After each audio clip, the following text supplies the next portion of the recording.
L'histoire du stress. Le stress existe depuis tout temps. Il est sans doute apparu avec les premières espèces vivantes, plus ou moins élaborées, avec les dinosaures ou peut-être même avec les amibes et autres protozoaires. Nous partons tout de même de l'idée que le stress a émergé avec celle de la vie humaine. Les émotions ressenties par les premiers hommes et leurs effets physiologiques sur les variations de leur battement de cœur, de leur transpiration, de leurs tremblements, de leurs maux de tête et d'estomac incarnent les émanations et les origines du stress. Ce dernier est un mot au double visage comme la guerre. Tantôt il est l'agresseur, tantôt il est le défenseur. Inégaux devant le stress, les hommes ont sans doute rapidement découvert ses manifestations. Depuis leur apparition, les hommes ont dû apprendre à vivre avec lui. Le climat paraît sans doute comme le plus ancien facteur de stress et la cause probable de disparition de certaines peuplades. Mais sans le stress, l'homme n'aurait pas eu peur. Il se serait peut-être encore plus fait dévorer par des bêtes féroces. Et puis la vie, par nature, par essence, suit un processus simple, tellement difficile à supporter pour l'homme. Naître, aimer, vivre, mourir, apprendre, travailler, comprendre, choisir ou encore accepter.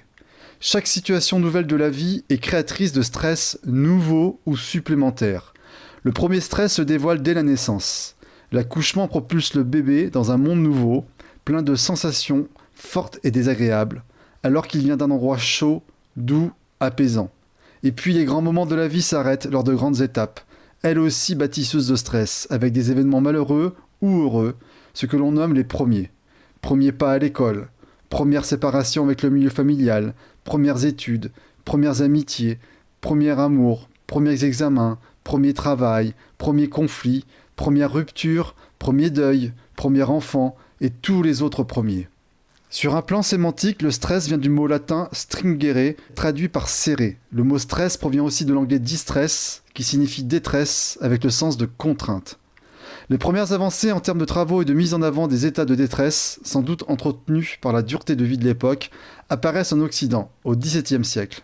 Plusieurs médecins, physiologistes, endocrinologues, psychologues, tels que Claude Bernard, Walter Bradford, Cannon, Hans Selye, vont étudier et décrypter les mécanismes vitaux et le maintien de leurs conditions de vie dans l'organisme. C'est Hans Selye, né à Vienne, qui a formalisé la théorie du stress. Il a également introduit ce mot en médecine. En 1956, il a atteint une notoriété importante lorsqu'il publie le livre Le stress de la vie, dans lequel il reprend une description des 3 phases d'un organisme soumis au stress, précédemment intitulée en 1930. Regardons de plus près ces 3 phases et à quoi elles correspondent. La phase 1 est la réaction d'alarme. Sur un plan anatomique, la formation réticulée du cerveau percevant un danger envoie un message à l'hypothalamus. Celui-ci, situé au-dessus du tronc cérébral, est constitué de plusieurs noyaux composant des ensembles indépendants de neurones. Il a pour fonction principale de permettre une liaison entre le système nerveux et le système endocrinien par le biais d'une glande endocrine, l'hypophyse. L'hypothalamus commence par activer l'agent médiateur principal du système sympathique, l'adrénaline. Ce neurotransmetteur est dirigé et guidé dans le corps humain par son binôme, la noradrénaline. La phase 2 est la phase de résistance. Les catécholamines, composées notamment des cortisol et dopamine, continuent à être sécrétées lors de cette phase. Dans un temps similaire, l'agent médiateur du système parasympathique, l'acétylcholine, qui est l'agent neuromédiateur qui gère aussi la mémoire, s'active pour essayer de déstabiliser les déséquilibres enclenchés. Les phases 2 et 3 sont soutenues par l'un des organes les plus importants du corps humain, les reins. Ceux-ci sont pilotés et chapeautés par 2 glandes endocriniennes, les cortico-surrénales et les médullo-surrénales. La phase 3 ainsi est la phase d'épuisement ou la sortie de relaxation. La constitution du corps humain, l'héritage biogénétique, le vécu de la personne, la durée de la phase d'agression, la prise de conscience du phénomène, la connaissance dans les méthodes de lutte et de détachement sont autant de facteurs qui interviennent. Ce dernier stade oriente entièrement le sujet.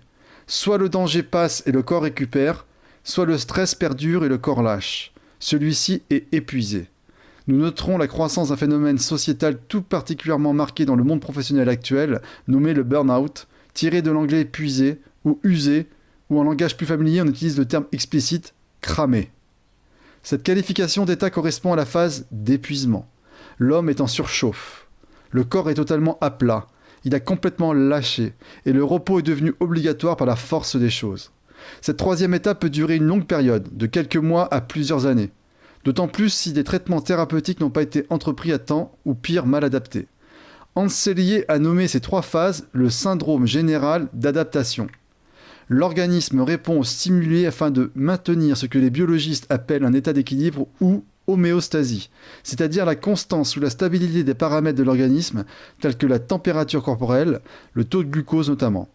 En effet, la vie humaine est régulée par des procédés naturels et automatiques de l'homéostasie, l'équilibre métabolique, appétit, humeur, émotions notamment.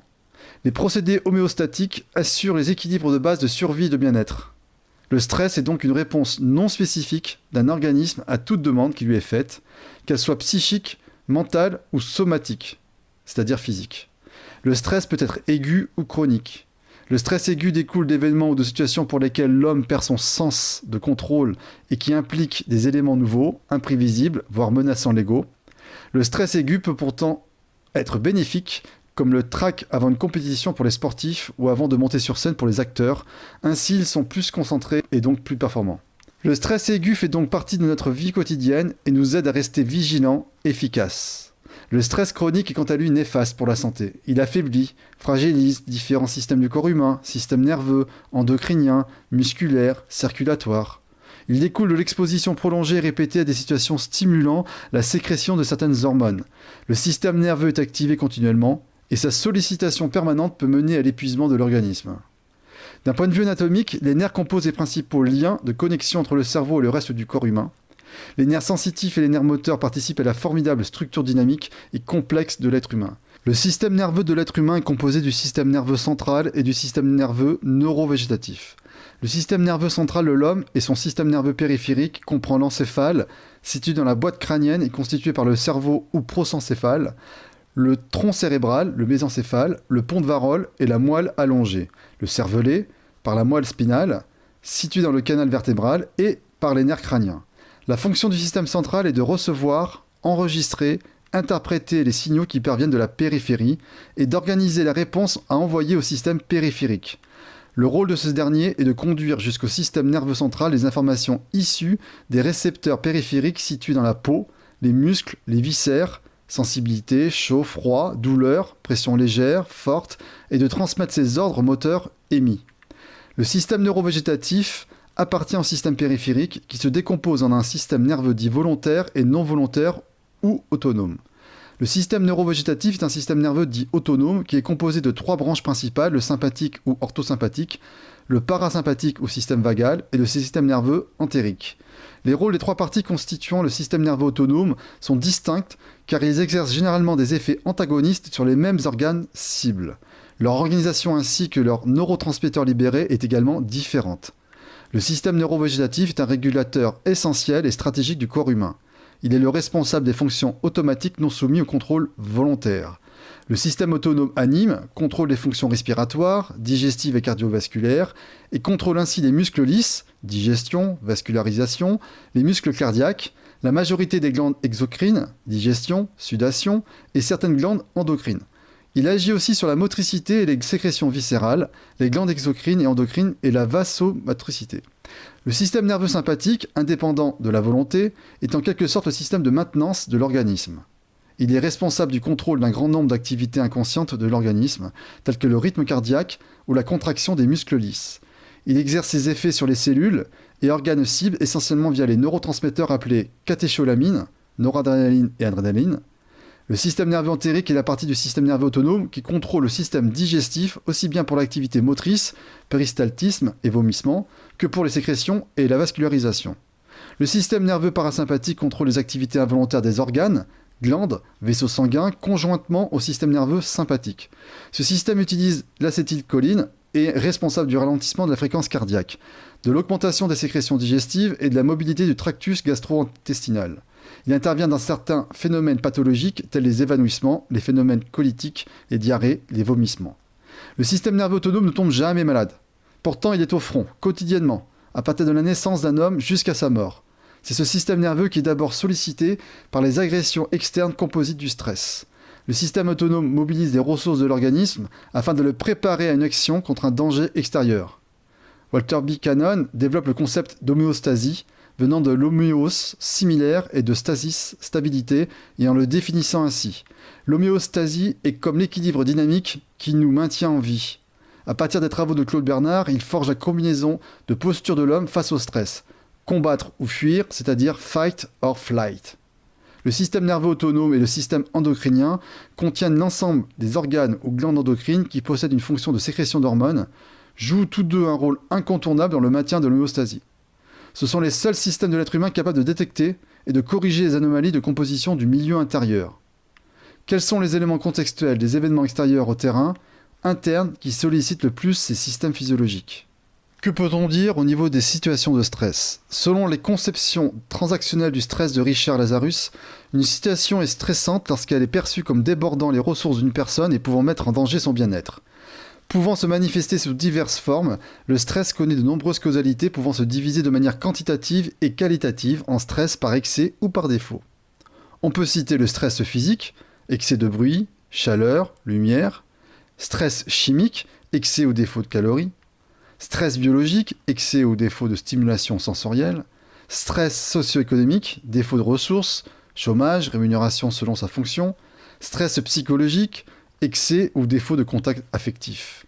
En quantité excessive, le stress est néfaste pour la santé et peut se transformer sur le long terme en diverses complications, pathologies, maladies notamment. Il appartient à chacun de le gérer et pour ce faire, il paraît incontournable de les chiffrer afin de mieux l'appréhender. Le stress est un état permanent car personne n'échappe aux soucis quotidiens, cependant son ressenti et sa compréhension sont très disparates selon les individus.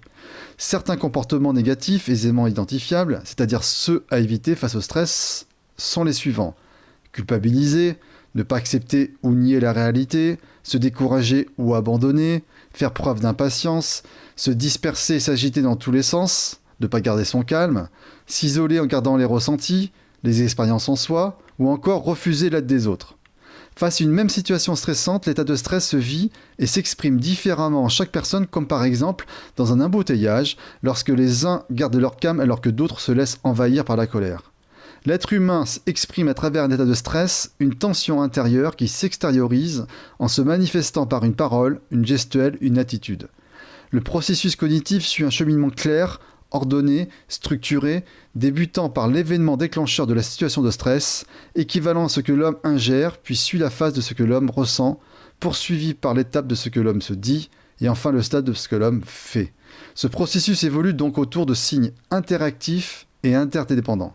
Des liaisons dynamiques et impermanentes s'opèrent entre les signes cognitifs, ce que je me dis, les comportements, ce que je fais, et les signes physiques manifestés par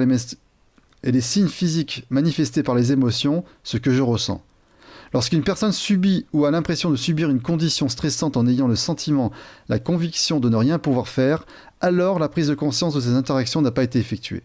La spirale du stress se fonde sur des comportements comme la nervosité, l'agitation, l'inhibition, en interaction avec les émotions telles l'anxiété, la colère, le remords, elles-mêmes en réflexe avec des signes physiologiques comme la lassitude, le ressassement, ainsi que des signes physiques tels les maux de tête, la sueur, la chair de poule.